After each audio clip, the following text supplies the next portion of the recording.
This video will present a DPDK-enabled ORAN central unit with bandwidth management, a work implemented by student Yuting Li and supervised by Professor Qianchao Sang of National Yangming Chiao Tung University. This work is implemented based on OAI ORAN along with free 5G core network. First, we add GBR parameters support to CUCP for bandwidth management.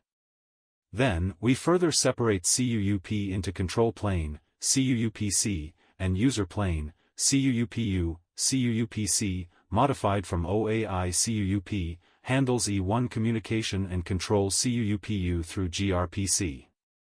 Meanwhile, CUUPU is a DPDK application that handles all user plane traffic.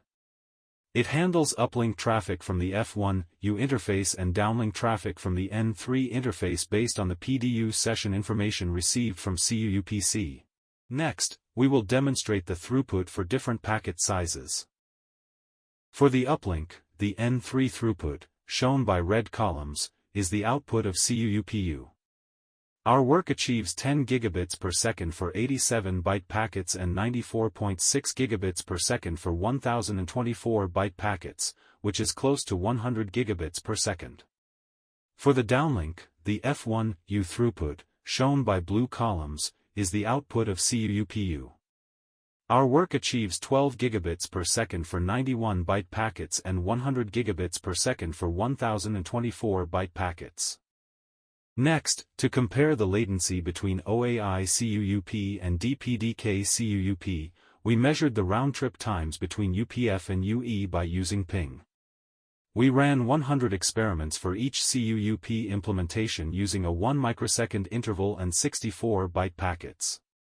The results show that the average round-trip time for the OAI implementation is 4.26 milliseconds, while the DPDK implementation achieves a lower average of 3.37 milliseconds. This represents a reduction of approximately 21% in average round-trip time. Finally, we will demonstrate an experiment to prove our work's bandwidth guarantee and limiting functionality. In this experiment, we used 3 pairs of iPerf3 client servers to generate flows and test the CUUPU. Client 1 generated a GBR TCP, or GTCP, flow with a guaranteed flow bit rate of 1 gigabits per second and a maximum flow bit rate of 6 gigabits per second. Meanwhile, Client 2 generated a non-GBR TCP, or NTCP, flow and Client 3 generated a non-GBR UDP, or NUDP, flow. To encapsulate and decapsulate F1, U headers, we added F1, U adapters between clients and the CUUPU. Similarly, to encapsulate and decapsulate N3 headers, we added an N3 adapter between the CUUPU and servers.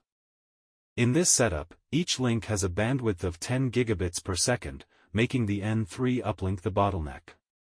Its bandwidth is contested by the 3 flows from the iPerf3 clients. Here we present how the throughput for the 3 flows varies over time. Initially, with only the NTCP flow running, it occupies the entire 10 gigabits per second bandwidth.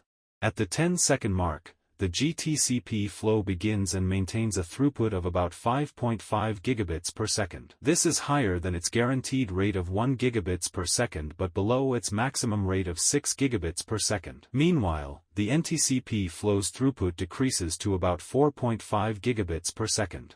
At the 20-second mark, the NUDP flow begins and maintains a throughput of about 3 gigabits per second. In response, the NTCP flow's throughput also decreases to about 3 gigabits per second, while the GTCP flow's throughput decreases to 4 gigabits per second but remains above its guaranteed rate of 1 gigabits per second. At the 30-second mark, when the NUDP flow stops, both the NTCP and GTCP flows return to their previous throughputs from the 10 to 19-second interval. At the 40-second mark, the NTCP flow also stops, leaving the GTCP flow alone. However, the GTCP flow's throughput maintains below its maximum rate of 6 gigabits per second, rather than occupying the entire 10 gigabits per second bandwidth. In conclusion, our experiment successfully verifies the bandwidth guarantee and limiting functionality of our work, as the GTCP flow's throughput consistently remains between its guaranteed rate of 1 gigabits per second and its maximum rate of 6 gigabits per second.